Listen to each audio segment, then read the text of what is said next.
For almost 12 million people, Ellis Island was more than simply a place.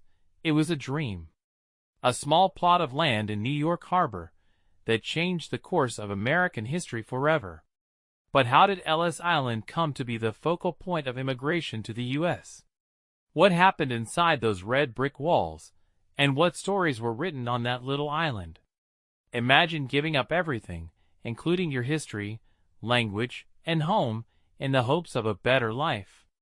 In the late 19th century, millions of immigrants did just that. They journeyed across the Atlantic in packed steamships, spending days, sometimes weeks at sea. Since steerage was the least expensive part of the ship, most people rode in it. Dark, broken, cold. After weeks of uncertainty, the mist would eventually clear, and she would be there. The first thing that people frequently noticed was Lady Liberty, a symbol that they had made it to America. From 1892 until 1954, Ellis Island was America's busiest immigration facility. Over 12 million individuals passed through its hallways. When you got off the ship, you weren't in.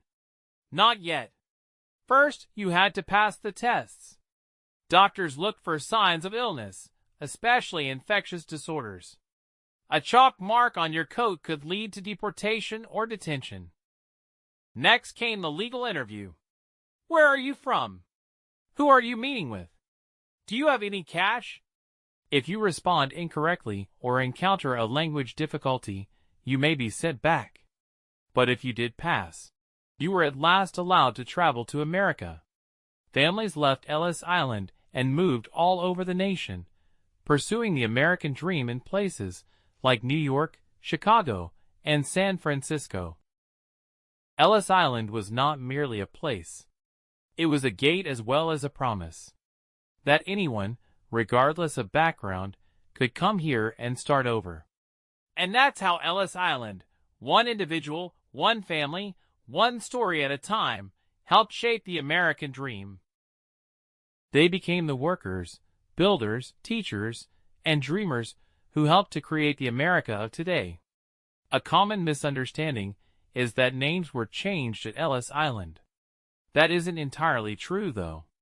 Before they arrived, the ship officers took names. Ellis Island clerks rarely corrected spelling unless it was unintelligible. More than 100 million Americans can trace their ancestry back to Ellis Island today. America itself is woven with their stories of bravery, sacrifice, and hope.